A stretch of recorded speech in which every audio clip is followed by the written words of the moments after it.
grab your popcorn, rip that ticket, get in that seat, lickety splicket, go watch a movie. Hello, everyone, and welcome to Go Watch a Movie, episode 104. I'm Kelvin. And I'm Robert.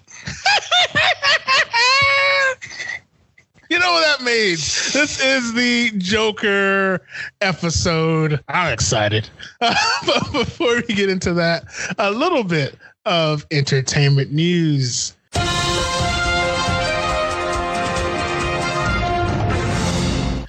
a whole lot going on. Inspector Gadget. Familiar with Inspector Gadget? Yes. Disney is in talks for a new live-action Inspector Gadget. What do you think, sir? I mean, there was one once with, Yeah, I didn't watch that one because it just didn't look good to me, and I didn't think. I don't know. It just didn't. I don't know. It wasn't my thing. But if they can do it where it interests me, sure, I'll watch it. But if it's goofy and stupid, then I'm probably gonna be like, I'll just, I'll pass. I don't know why I would want a serious Inspector Gadget, but for some reason I want something that seems more like, I don't know, actually, possible to be real. Yeah. Yeah. Well, because it sucked because Matthew Broderick was Ferris Bueller. And then we don't see him, he pops some producers and all that stuff. But then all of a sudden we see him and it's like, he's Inspector Gadget. And then we get what we got. Yeah, didn't work for me. They have the tools and the money, of course, because it's Disney, to make it very, now. I think it would be totally geared towards kids, though. I think it would be and not even in a good way for adults, because sometimes they throw in the adult themes in a kid's movie just for the parents or whatever. But I don't know if they could pull it off to where, a mainstream audience other than kids and their parents are going to want to see it. Yeah. I think that's a hard one to tackle. It is. Especially with him being so daffy and loopy. Yeah. They could definitely make a successful kid movie, but for me, for an adult audience, I don't see it. Not for you. Nah. I understand. Moving on. Live action Cowboy Bebop series is coming to Netflix, as we know. My favorite anime. I know that's a lot of tension there because animes are so freaking popular and massive, and it's very Americanized. But Ein, the little corgi, is not going to be CG. Real little corgi, which makes me so happy. I know something so small, but that means that they are doing this right, in my opinion. I don't know. It just made me happy. Did you ever watch Cowboy Bebop? I have not caught that yet. I know you've been talking about it for quite some time, but I have not jumped in that pool. Yeah, I'm definitely going to have to. I don't know if I should I start though with the actual anime before I check out the live action? I would go anime first, so that if this one sucks, you can join me in the hate. Okay. And it's only 26 episodes, 26 half-hour episodes, so not too bad. But yeah, Gemini Man, probably going to be our next episode. But apparently, filmmaker Ang Lee has been pushing for it to be shown a certain way, and sadly, no U.S. theaters can show it the way he has intended it to be shown. That's interesting. He wants it released at 4K in 3D at a frame rate of 120 frames per second. And apparently there aren't any theaters in the US able to do that currently. There are some that can do 120 frame rates in 3D, but in 2K. And some that can do 3D, 4K, but only 60 frames per second. So apparently China can, but apparently, that's not something that's going to happen in America. The closest I think would be I'm not a big fan of 3D myself anyway. So that aspect I'm not sad about. Right. Okay. Yeah. Does any of this matter to you? Like as far as the frames per second and all that crap, or not really? I don't really doesn't really compute to me. I'm just like, I just want to see a good movie. Yeah, I think it's because of the way Junior looks, his younger him. Mm-hmm. I'm thinking they want it to look the best it possibly can. That's understandable. Yeah. I'm thinking that's what this is all about, because they are pretty happy with the way he turned out, and then the trailers so far. I think that the trailers that I saw just on like probably a crappy Scream looked good to me, so I don't see why I need to really pump that up. And also, I think if the screen quality isn't that good, I think it also sometimes can improve the visual because you have to use your imagination to fill in the gaps. So if something isn't, it's got to be perfect if you're going to have it that high, of a resolution. Mm-hmm. Agreed. We'll see. I mean, I'm oddly enough, this is a Will Smith movie that I'm looking forward to. I know he's another one of your rivals. He's fine. He tries. He did some good work. But yeah, there is a list of cinemas that can get you the highest possible that US can handle over at gowatchamovie.com. So check that out. We're going to start a new segment today before trailers here. Let's discuss the showbiz. I've been thinking about it, and I want us to get more involved with discussion and conversations that you guys can join in on.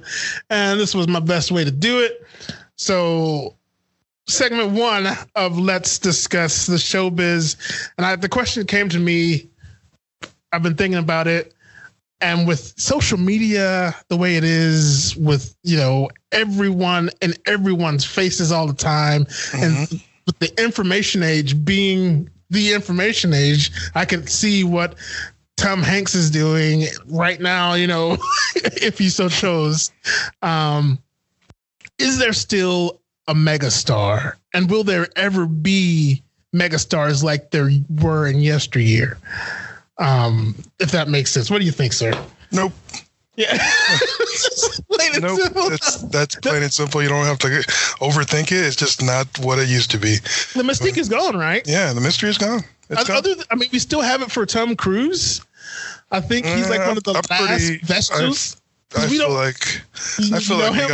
like we got him figured out. I feel like he's got that. Yeah, I don't think we got him. We don't need to know anymore. So, because it's like, I know Tom Hanks loves typewriters. I know he had trouble with his wife and all that stuff. And back in the day, People magazine was different because it's like once a week we get, they eat like us. Mm-hmm. But now it's like, I know exactly what they're eating, where they're eating it, when they're eating it. And basically, like you said, the mystique, I think it was not knowing. Without that mystery, I just don't think it's the same effect as there. Plus, because of the social media thing, I mean, talent used to be hard to find. You used to actually have to go out and really dig for that talent. But now it's just like everybody can just jump on anything, and then boom, you realize there's talent everywhere, and you don't have to necessarily hunt for that, that 1 in a million actor or actress. It's everywhere. So and the fact that they no longer need the giant studios. Mm-hmm. So it's overwhelming that it's just being connected like on a worldwide level is just kind of overwhelming. Mm-hmm. It's like it's just everything everywhere. So there really isn't people that just stand out like they used to.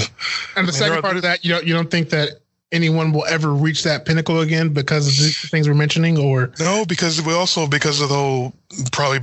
social media thing and people's attention spans. They like short snippets of things, and they want to know, and if they don't know, then they don't like it as much. Yeah, and they want somebody now that's great, but then 2 seconds later there's somebody else, and they can jump to that next person so easily.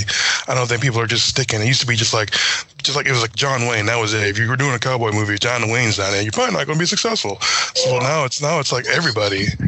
Yeah, it's like you can make it with anybody and be successful as long as you have the right writer and the right people making the movie. But before, it's just like, this guy is so famous. How could you ever do a cowboy movie and not have him in it? Yeah. Yeah, and then every freaking action movie was Tom Cruise or Will Smith or and now it's like any random Joe Schmo can be, not that And I actually strangely prefer it when there isn't a big name. Like, I mean, I don't know why. I just like being introduced to a new character without having to worry about. I can tell you why. The Suicide Squad effect isn't there. Like, we're not. It's not the Will Smith show or the insert big name here. It's everybody's on the equal playing field. This is a new guy that we're focused on more of the movie, other than his one-liners that we all know and all are used to. Exactly. So yeah. But it's kind of sad though, because like we had the Arnold Schwarzeneggers, the Stallones, the Cruises, of our day, and I don't like it. Like we said, I don't think that's ever going to happen again. But their one-liners were, legendary, right? Like, still to this day. And these new age movies, you can't. What do we have? I mean. I don't know. I think they're maybe replacing it with storytelling as opposed to just concentrating on that actor. Yeah, which I don't mind, but again, yeah, I don't really think I'm going to miss it though. Like if I'm being rewarded with better content, I don't care if the main person in the movie is just superstar. I gotta agree with you 100%. But yeah. If you guys agree or disagree, let us know. I'm going to try and isolate that clip and put it out and join in on that discussion. Let us know. Do you think the megastar is dead? Do you miss the megastar? And will there ever be those megastars again? Moving on, though, one thing before we get into trailers, I did miss. I wanted to add on to entertainment news. Tyler Perry opened a studio down in Atlanta, movie studio. First Black-owned movie studio ever, and it's not in Hollywood. It's down in the heart of Atlanta, and I'm sure you've all heard his speech. Does me happy, being a Black man, that you can shoot for that. He said, everyone out here running for their seat at the table, I built my own down here. So, and you may not love his Madea movies, you may hate that, but the likes of The Walking Dead, the Jurassic Parks, all have been filming at his studio. And now he it's in the focus of the limelight. So you got to just applaud that man for that. It's just a hell of a goal to achieve. Yep. So yeah, hats off to him. But that will bring us to trailers.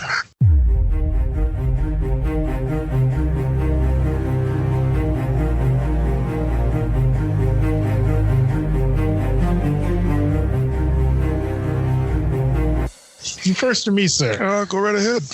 I'm going to go ahead because I saw one. You guys know me. I'm a chicken shit when it comes to horror movies, but I do love it when... Hey, you're not supposed to agree to that.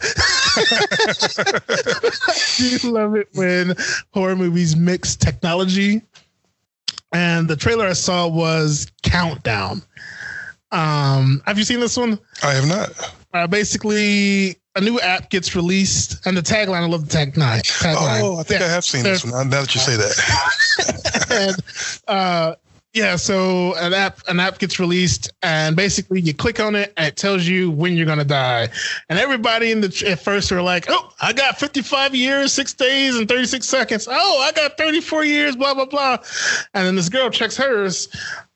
Hers is like 22 hours, 2 minutes, and she's like, "What the fuck?" Right. And then it just turns on its head because I think someone she knows also gets a low number and they die.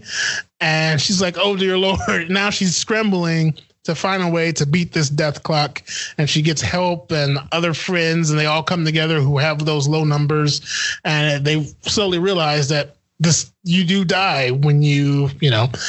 So it looks pretty cool. I like that whole, like I said, technology mixture and everything like that. You, sir. Awesome. I had seen that one. I had forgotten about it. Thought that was a good one. Mine is called The Wave. There's other movies with this name, but this is the 2019 The Wave that has Justin Long in it. Hey. So, yeah, I like me some Justin Long.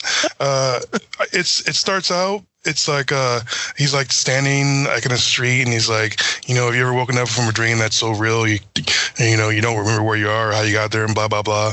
And basically that's the whole movie. He's like going through life, he's trying to figure it out. He goes to a party and takes some hallucinogenic drug, and then he just keeps waking up and then waking up somewhere else over and over again.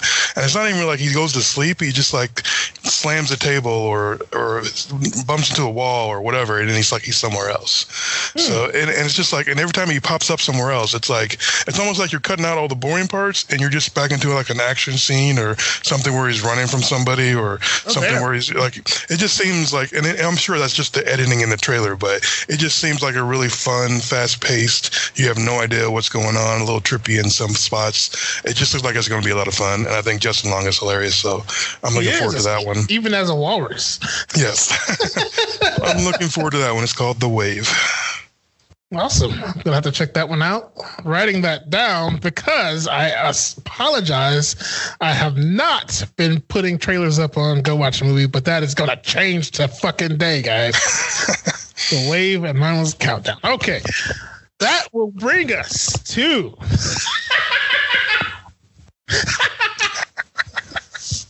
the Joker Watchbot, if you would not mind.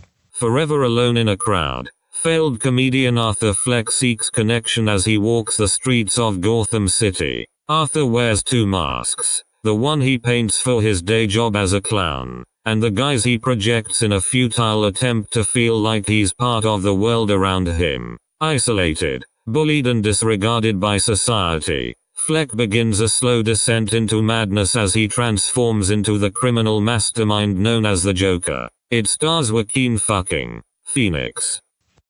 Thank you, Watchbot. Joaquin fucking Phoenix, Robert.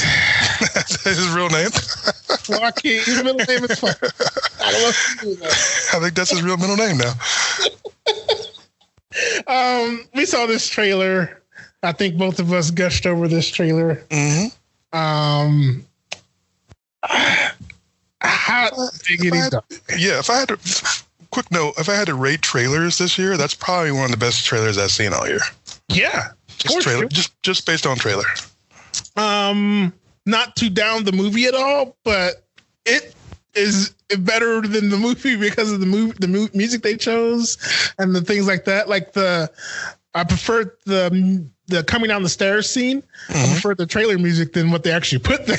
You know what I mean? But yeah, holy cow. We all know the Joker. We all thought we knew the Joker. Mm-hmm. We know a Joker. And this is a standalone. Well, it's supposed to be. You never know with how much money they make. They may decide to add it on or whatever. But one thing I found, the first thing I found extraordinary is the fact that there was no little DC flip book thing before this started. Mm-hmm. It's just Warner Media, Warner Brothers presents. And before all, Justice League, Man of Steel, and Batman vs. Superman, they have their little rip-off Marvel flip book, look at all of our hero thing. Mm-hmm. And it was not here for this. What do you think? I didn't miss it. You didn't miss it? No, I didn't think it was necessary. Like I said, this is a standalone. So. But, I mean, why separate yourself from one of your most iconic villains? Especially... with the shit you put out normally, you might not attach yourself to something good. Maybe they thought this was going to be a risky proposition and they didn't know how it was going to be received. But now that it's received well, maybe they're going to want to change their mind. Marvel even put theirs before Deadpool, which is like, show some backbone, DC. Right? I don't know. I just found that extraordinarily odd. Like, why would you distance yourself? That's like them not putting DC on the cover of The Killing Joke because it's so, it's a much darker, horrible Batman's Joker story. That's how I equated it. I was like, why? That's I don't know. I just found that like a missed mark. But Yeah, and that's before we even get into the movie. Maybe they just didn't want you to think comic book when you went to see this movie. They wanted it to be grounded enough that you could maybe relate to the characters on a different level. And if you go comic book, you automatically think, superhero, supervillain. You think, I don't know, maybe the realism factor was turned down if you do that. No, that's a good point. I can't argue that point. Just talking out of my butt. But yeah, it's a possibility. It's still, I don't know, man. I just feel like that character, I don't know. But, whether or not that's the case, I walked out of this theater a happy man. Were you laughing uncontrollably? As if I had a condition. What do you think of this movie, sir? As far as it starts, Joaquin's performance. Let's get into this. The whole kit and caboodle. Oh my god! Not all at once, but just what do you got starting out here? Well, I got a couple things for you, and I did a little looking up to see if anyone else felt this way, and I didn't do any research before I saw this movie, so I didn't know if it was possibly influenced by other films like Scorsese, for instance, or whatnot, but. In a short order, I guess, like some movies you go to and it's like climbing a mountain. Mm-hmm. It's slow, it's hard, like the last movie we watched, Ad Astra, for instance. It's just, it's like, and when you get to the top, you're like, well, it's all cloudy and you can't see nothing. So it's like a waste of your time. Other movies like, I don't know, what was it? What was Shaw versus Hobbs or Shaw and Hobbs, whatever it was. Yeah. Hobbs and Shaw. It's like falling down the mountain, You're falling down the mountain. You're going so fast. It's like action, but you don't really get to see anything. You just fall and you hit the ground and you're like, well, crap, that was, it's over.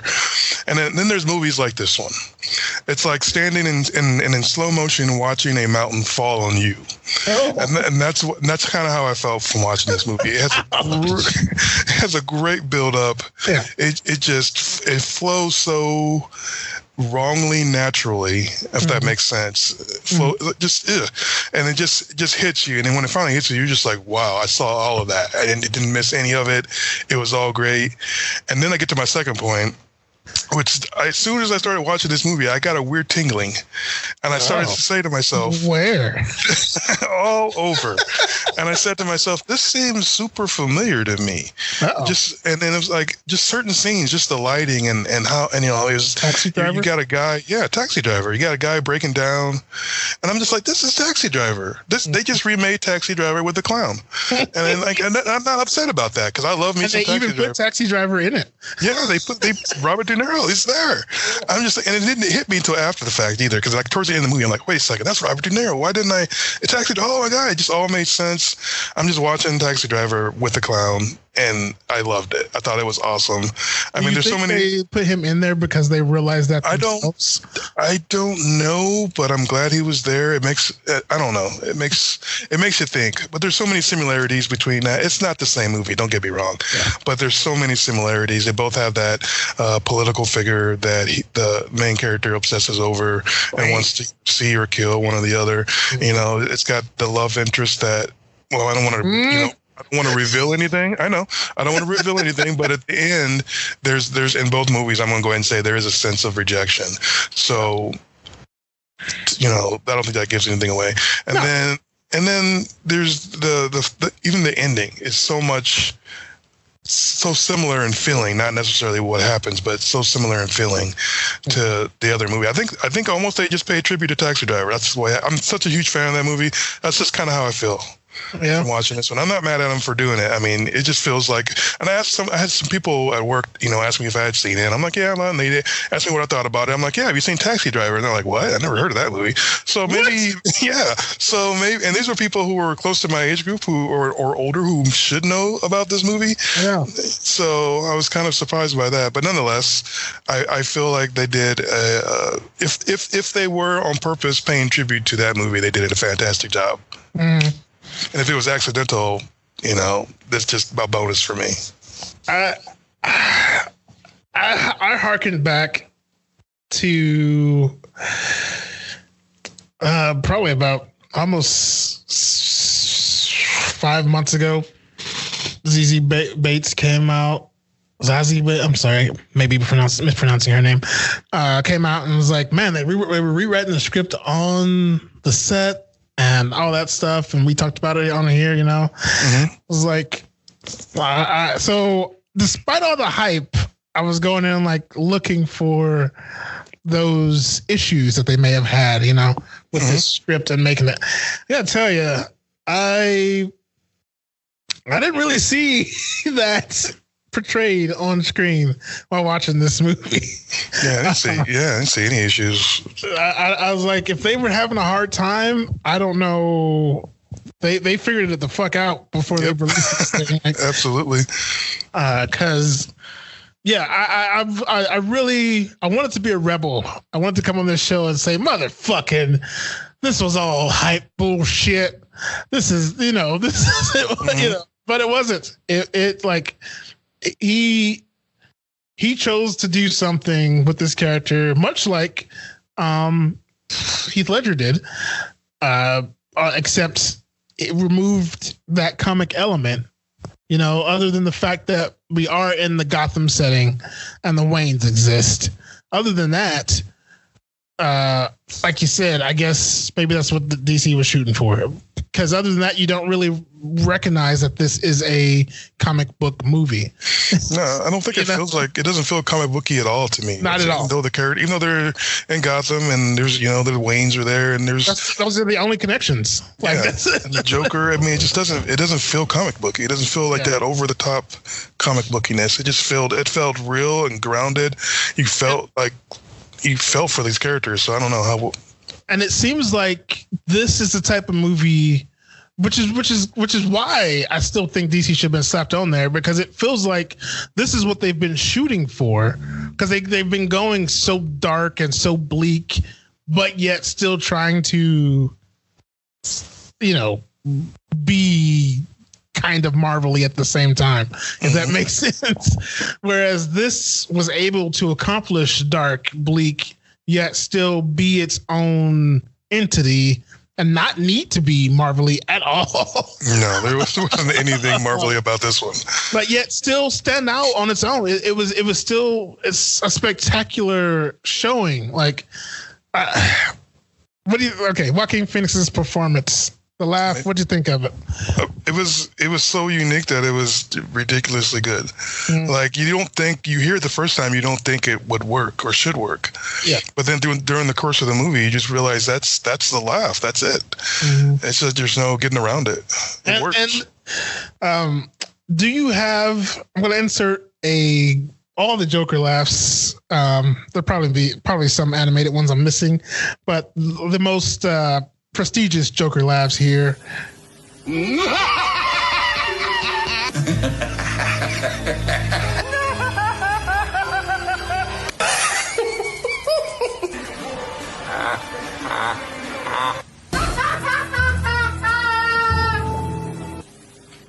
out of those, sir, do you have a favorite Joker laughs?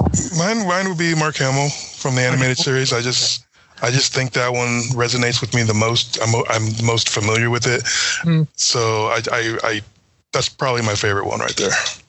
I concur. It was the one I grew up with, honestly.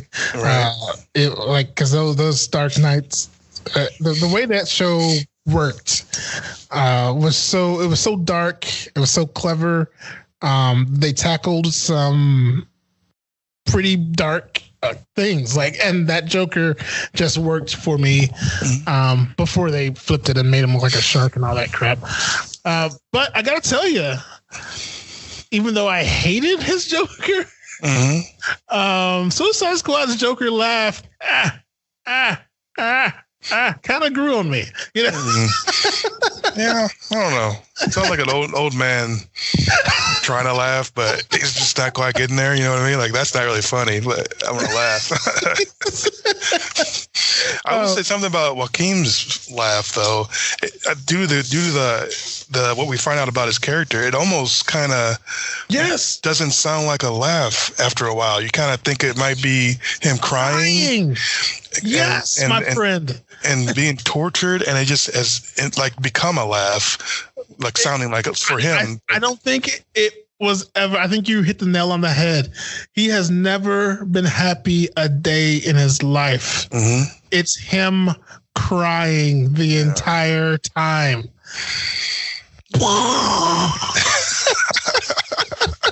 It's sad as hell though when you get that thought, because once you get to the end of the movie, when you find out all that stuff about him, and you realize that, and you're like, oh man, that's so sad. He's not laughing, is he? And he can't control it. No. But at times,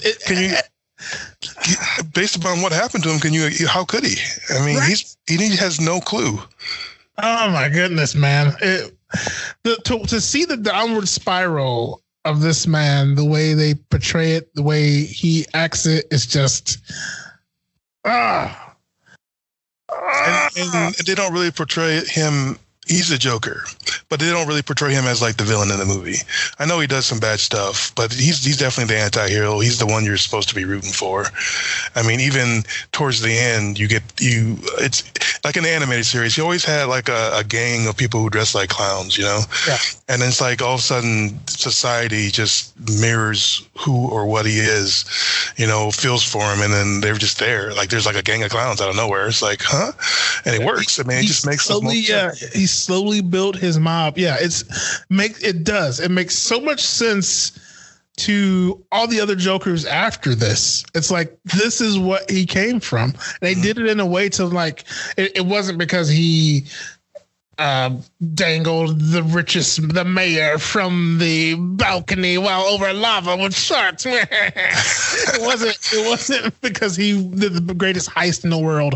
It was because he started a movement by flicking over a domino, and the chain reaction led to the epicness that we got in this movie. Yep. And I mean, I want to go down the list of characters, but he kind of carried this whole freaking movie on his very odd, skinny back. Right? Everybody else was just support. Like, they just needed to be there so you could see more of him. Like, they didn't really have as much, screen time as you would think. I mean, it's all Joaquin. This movie is. Yeah, Joaquin fucking Phoenix. Do you want to get into spoiler territory? Some of it I don't want to spoil, but some of it I don't, because I want like certain things, like the girlfriend thing, and then I don't know how much we should spoil. Okay. Definitely not that, because I feel like that one. And I don't know if we should spoil the thing that we find out about him that makes us think that his laugh is a cry. Steer clear of spoilers, I guess, then, for this one. You make a good point, because it's such... all of it is such goodness. Such goodness. What do you think of his transformation? Do you think he needed to be that skinny? Or... he threw himself into that role. I mean, other people have done this same thing. They lost a lot of weight for it. I mean, I feel like it makes me almost worried for the person as an actor, because they're like endangering their health for their art. Yeah. But at the same time, it's like you appreciate him even more for it, because they went the extra mile. He didn't, fudge on any of this. He like went full on. And I don't know if is he someone that's considered more of like a character actor? Like, does he stay in that role? Like, supposedly. Outside? Yeah. Because I mean, that's even in itself, that's troubling too. It's like, especially that's because everyone goes into how the Joker role. I guess Jack Nicholson was the first person who said this, but he's like, that role take you dark places. You shouldn't do it. And then, of course, what happened to Heath, which I don't think had anything to do with the Joker role. Just so happened to coincide with him after he played it. So people say this role takes you down dark places, but that I would assume goes even further home with this fucking version of the Joker, because this movie also tackled a very real issue that's going on, mental health, and loneliness and depression and all the things that come with those things. Yeah, and also like the differences between the classes was touched on. I mean, the rich and then the poor, and obviously the famous.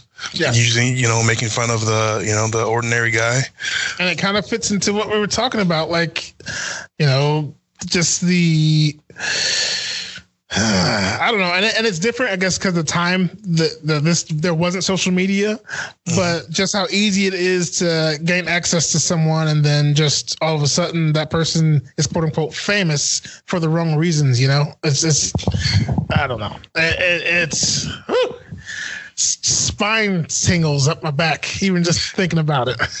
So, what do you think about this Joker being funny? Do you think he was funny? Or do you think that's a part of his sad story as his life being a comedy? A comedy in the sense that it's a sad story, not he's actually funny. He's not funny. But historically, the Joker has not been funny. His jokes don't really hit. Like he does like corny shit, like spray a guy in the face with technically acid filled powder, but like even to spray the guy in the face with water, that's not funny, you know. But yeah, so I think that fit, and because he definitely, I'm sorry, none of his jokes in this movie were funny. When I was a little boy, my mom always said, "You should stay in school." I told her no, because I'm a comedian. What? Where's the punchline? I want to talk to you about the end, but we'll do that off air because I don't want to spoil anything. I just am kind of, I don't know where that takes place, if you know what I mean. Okay, yeah. Yeah, so, but yeah. Go watch Not For You, Sir, for the Joker. Oh, absolutely, go watch. I warn people, this isn't like a comic book movie. Not at all. This is an emotional ride. It's a roller coaster, and the roller coaster is going down almost the entire time. This is not. There's not too many ups for this one. Everyone who's asked me if it's good, I say, dude, it's not the comic book movie you think it is, but it is fucking fantastic. Yep, that's a good way to put it. As long as people don't have the wrong idea when they go into it, they're going to be disappointed. But if you go in there thinking you're going to watch this, emotional story about a man who loses himself, then you're going to the right movie. Because honestly, the trailer is misleading. The trailer kind of makes it seems like he's coming into power, like power, like I'm a real villain coming into power. You know what I mean? Because the clips it shows with the whole train thing, like in the trailer, that makes it look like he organized that to happen, and he's happy that people are getting beat up. But that's not the case at all. But yeah. 100% go watch from me. There's no reason that you shouldn't stop the podcast right now. Start it back later, but start it right now. Yeah, maybe even watch Taxi Driver first, and then go watch this one and see if you notice any similarities. Yep. And like Robert said, that doesn't take anything from what they've done with this movie. Nope, not at all. This is a new generation Taxi Driver. They took our movie. Where you can find us, gowatchthemovie.com, Apple Podcasts, Spotify, anywhere a podcast can be played. Just like, subscribe, leave a review. We love that you do that. And hopefully you join in on the discussion segment that we have. Like I said, I'm going to post that clip and hopefully hear your opinions, and we'll bring those up on the next episode, what you guys thought about that discussion as we go into the next discussion. But yeah, that's episode 104, The Joker. And now that we've talked about how sad it is, I don't even feel like doing the laugh anymore. What would you do if somebody just started laughing uncontrollably in your face? Nothing really. I'd just be like, oh, okay. And he was doing that to that social worker lady. I'm like, what the fuck? You just sat there and took it. Of course it made sense later, but yeah, anyway. That's episode 104. I'm Kelvin. And I'm Robert. That's the best I got. Grab your popcorn, rip that ticket, get in that seat lickety split it. Go watch a